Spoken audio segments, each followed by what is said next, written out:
Mesdames et messieurs, bonjour et bienvenue à bord de ce vol Aeroflot 821. Je m'appelle Charles, je serai votre commandant de bord le temps d'une vidéo seulement pour vous retracer l'histoire de ce vol qui s'est passé un petit peu n'importe comment, disons-le. Entre un manque de professionnalisme, de connaissances ainsi que de l'alcool dans le cockpit, vous êtes pas prêts? Alors, merci d'attacher vos ceintures et on décolle tout de suite. V1. Rotation. Nous sommes le 14 septembre 2008 à bord d'un Boeing 737-500 de la compagnie Aeroflot, la compagnie russe, plus précisément Aeroflot Nord, une filiale de la célèbre compagnie faisant la liaison entre Moscou et Perm. Il s'agit ici d'un vol interne avec 82 passagers et 6 membres d'équipage. Lorsque l'avion décolle de Moscou Sheremetyevo, vous m'excuserez pour la prononciation, tout se passe bien. Le vol est piloté par les pilotes Rustem Alabergine, 43 ans, commandant de bord, Rodion Medvedev, qui surveille quant à lui le commandant de bord, le copilote, qui s'occupe du pilotage. Le commandant de bord a plus de 3600 heures de vol, donc près de 1200 sur 737. Le copilote a quant à lui 8700 heures de vol, mais seulement 430 heures sur 737. Oui, alors voilà, le commandant de bord a moins d'heures de vol que son OPL. OPL, officier pilote de ligne, c'est celui qui a que 3 petites barrettes à ses galons, au lieu de 4. C'est assez étrange, d'habitude c'est toujours le commandant de bord qui est le plus expérimenté, en général.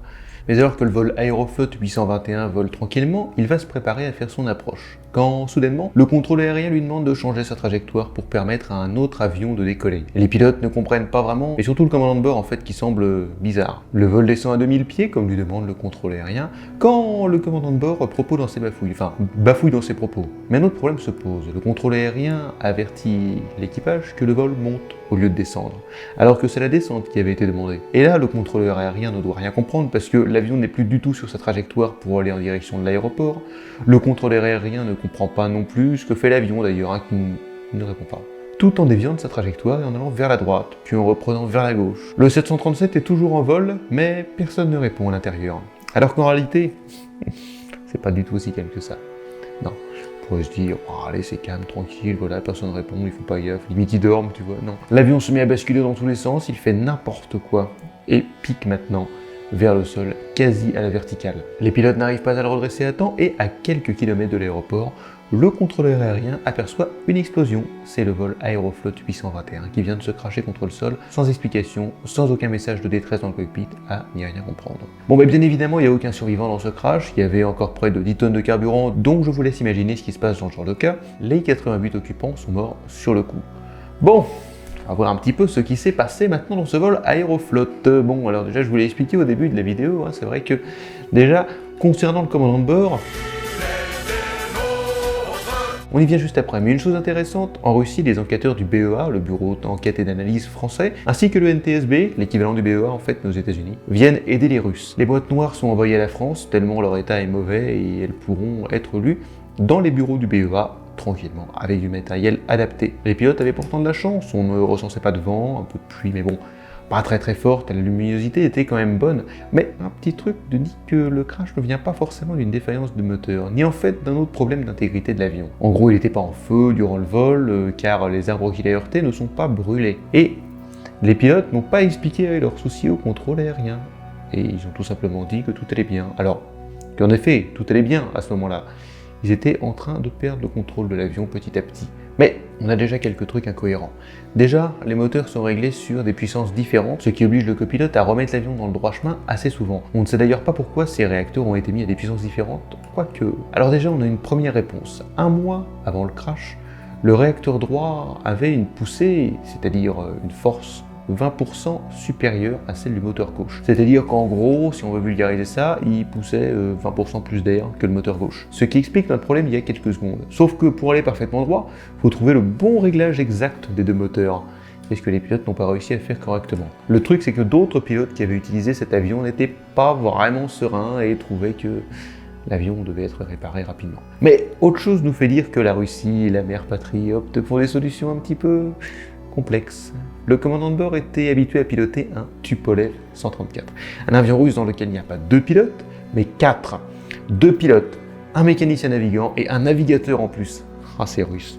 On vous montrera un Tupolev 134. Non mais regardez le navigateur dans le nez de l'avion en fait. Là tu vois sur cette photo, voilà comment est fait un Tupolev 134. Et donc du coup tu as quelqu'un qui est là-dedans. Voilà. Vraiment. Normalement sur un Airbus ou un Boeing, t'as les radars météo ici, mais là du coup t'as carrément le navigateur avec une petite échelle qui descend du cockpit. Si on pouvait vous présenter un vrai Tupolev 134, ce serait énorme. Et le pire, c'est qu'on va le faire en plus. On vous présentera un Tupolev 134 dans quelques mois, vraiment, et on ira dedans et on le fera voler. Non. Le pilotage de ces deux avions, du coup, entre le TU-134 et la 320, ou le Boeing 737, ici en l'occurrence, est vraiment différent. Les moteurs ne sont pas au même endroit en plus, ce sont deux avions ok, mais vraiment différents à piloter. Sauf que se retrouver à deux, avec en plus un problème, plus la navigation à gérer dans un avion américain, pas facile, il faut croire pour les pilotes. D'ailleurs, ça m'étonne que les Russes commandaient des avions américains. Bon, pourquoi pas, hein, mais le commandant de bord était en plus moins expérimenté que le copilote. Bon, je trouve ça étonnant, mais pourquoi pas. Mais il y a encore à dire sur ce commandant de bord qui avait la main sur la bouteille un petit peu facile et qui était alcoolisé pendant ce vol, ce qui est déjà pas forcément une bonne chose, surtout en avion. Déjà qu'en voiture c'est dangereux, alors en avion je vous laisse imaginer. Quand vous avez la vie d'une centaine de personnes entre les mains, bah bon, c'est la Russie, une petite vodka pour partir en forme, bon ça va. Hein. Il était à 0,11% d'alcool au moment où son niveau a été relevé. Mais à combien il était avant? À combien il aurait été après?